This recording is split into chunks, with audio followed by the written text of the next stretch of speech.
At dito nga, pahiya ng matindi. Ano po yung mga vlogger ni Sara Duterte na nagsasalita ng fake news laban po sa ating mahal na presidente, mga kababayan. So ngayon, eto pakinggan po natin kasi sabi po dito, talagang hindi ginagamit ang utak. Mag-isip-isip din pag may time. Yun daw po mga vlogger ni Sara. So ito, i-play po natin. Ang iba pa dyan ay talagang hindi ginagamit ang utak at sinasabi na yung daw event doon sa Bataan ay last year pa daw yon at yun ay ni-replay lamang. Abay, katawa-tawa naman ang class. Kasi mga kababayan, ganito kasi yan. Kung mapapansin nyo, di ba yung mga iba mga political analyst na sumusuporta kay Sara Duterte, yung iba mga vlogger, mga kababayan na sumusuporta kay Sara Duterte, yung mga kaalyado niya, di ba pinamamalita po mga kababayan na ang presidente daw po ay may malubhang karamdaman at yung iba pa nga pinamamalita na wala na po ang ating mahal na presidente at iba na daw po mga kababayan yung pinapalabas, mga edited, mga green screen. Pero kung titingnan nyo pong maigi mga kababayan kung titingnan nyo pong maigi, maliwanag po na umattend ang ating presidente mga kababayan doon sa may Bataan. Kumbaga, hindi lang nila matanggap yung katotohanan na maayos ang kalagayan ng presidente, nagtatrabaho ng maayos, kaya kung ano-ano mga fake news, yung pinapakalat po ng mga bayarang vlogger na sumusuporta kay Sara Duterte allegedly. So ngayon, ituloy pa natin. Kasing utak meron kayo. 84th nga makitang-kita doon sa sa backdrop doon sa likod at saka sa pinapakita sa television na 84th araw ng kagitingan. Kung last year yun, ay di dapat ang nakalagay 83rd, no? Gumamit naman tayo ng utak, simple-simple yan. Mag-isip-isip din kung may time, sobra-sobra na ang pagmamalabis nitong mga DDS vloggers na ito na nagpapakalat ng mga fake news na si BBM daw ay namatay, na siya ay may stage 4 cancer, na siya ay may karamdaman na kinakailangan niyang i-confine sa isang hospital sa Quezon City. At yan ay lahat ay kasinungalingan sapagkat magkasama. Hi Ma'am Chris Rose Babe, mega love shoutout. Guys, pasensya na kayo, matagal ako nawala. May bisita, nagkaroon kasi ako ng bisita sa bahay. Kaya hindi ako makapag-live. Kasi alam niyo naman, mahihiyain tayo pagka may ibang tao na nasa sa bahay natin. Kaya ngayon lang ulit tayo nakabalik. Kasama kami ni Presidente Bongbong Marcos noong April 9, kung saan sinasabi nila na nakakonfine daw ito ng malubha sa isang hospital.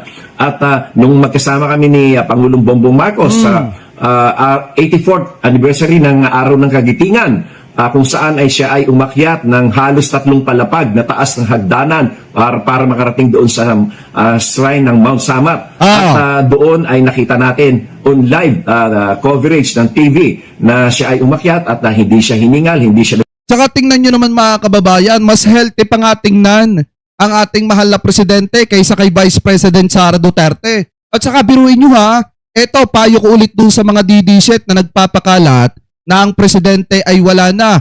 Mag-ingat-ingat kayo kasi baka mamaya tumama na naman yan sa mga kaalyado ni dating Pangulong Duterte. O pag minalas-malas pa nga, baka tumama yan kay dating Pangulong Duterte o sa pamilya ni dating Pangulong Duterte kasi masama po talaga yan mga kababayan na ipinapahari nyo na mawalan ng buhay yung tao na nagtatrabaho ng maayos. Di ba nung nakaraan, sana natuto na yung mga DD-shit.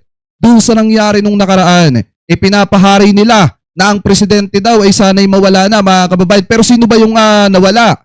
Di ba malapit kay dating Pangulong Duterte, kapatid pa nga. And then kung makikita nyo, walang kadala-dala yung mga DD-shit, nagpahari na naman na sana daw mawala na ang presidente. Pero sino ba yung muntika na mga kababayan na kuhanin ni Satanas? Di ba yung kaalyado ni Digong na si Mijaldea? Kaya nga mahirap pong manalangin mga kababayan ng hindi maganda laban po sa kapwa. At yan ay paulit-ulit po natin sinasabi. Ano po, masama yung ginagawang yan ng mga taga-suporta ni Sara Duterte kasi baka mamaya sa kanila na naman bumalik yan. Nagpahinga, hindi siya tumigil at makikita natin na ito ay hindi kanya ininda at tuloy-tuloy lamang ang pag-akyat. At pagdating doon sa taas ay sila pa ay nag-alay ng bulaklak kasama ang bulaklak doon sa ating mga napayapang mga bayani. Kasama niya ang ambassador ng Japan at ng US at ang iba pang mga opisyal ng ating hukbong sandatahan. At pagkatapos niyan ay bumaba siya doon sa event na kung saan ay nag-deliver ng speeches ang mga ambassadors at ang Pangulo natin. At doon ay makikita natin na talagang siya ay walang karamdaman at napakalakas ng kanyang Saka dapat yung mga didisit, nagtanong kayo kay Kirubin kasi naando doon naman si Kirubin, mga kababayan eh. Dapat tinanong nila kung totoo ba yun or hindi. Kaso ang problema yung mga didisit talaga, bobo yung karamihan dyan. katawan. At nga doon ay nag-usap pa kami sandali at doon ay ako ay kanyang pinagbilinan na huwag masyadong magagalit sapagkat ako ay may karamdaman sa puso. Kaya ako pa ang kanyang inalala, no? At kaya itong ating mga vloggers na ito ay umaabuso na. Nananawagan ako sa mga police agencies, sa mga investigative agencies and police authorities na umpisahan na ang pag-iimbestiga dito at kanilang kasuhan itong mga taong ito sapagkat ito ay pagmamalabis na. Ito ay maaring makasira sa kumpiyansa Oo, dapat talaga mga kababayan, sinasampulan niya sina Eloy Burgis na yan. Yan lang naman yung talamak at bastos ang bibig na nagpapakalat ng fake news laban sa ating pamahalaan at laban po sa ating presidente.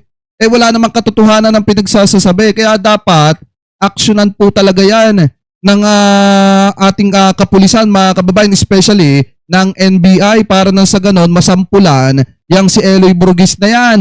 ng mga investor sa ating bansa at makakasira din sa pag-unawa ng ating mga kababayan Tama. tungkol sa mga ginagawang administrasyon. Kaya panahon na upang ito ay kanilang itigil at sila ay aking nananawagan ako sa ating mga police authorities at investigative bodies na kanilang kasuhan itong mga itaong ito upang sila ay matigil.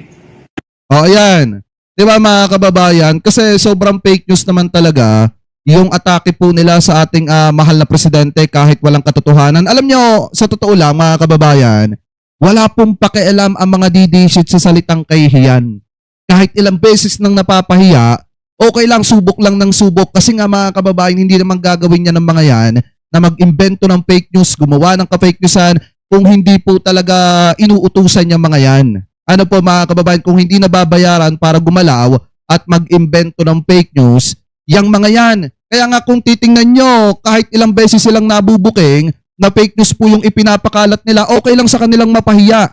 Kasi nga, ang mahalaga sa kanila mga kababayan, buhay na buhay ang mga yan.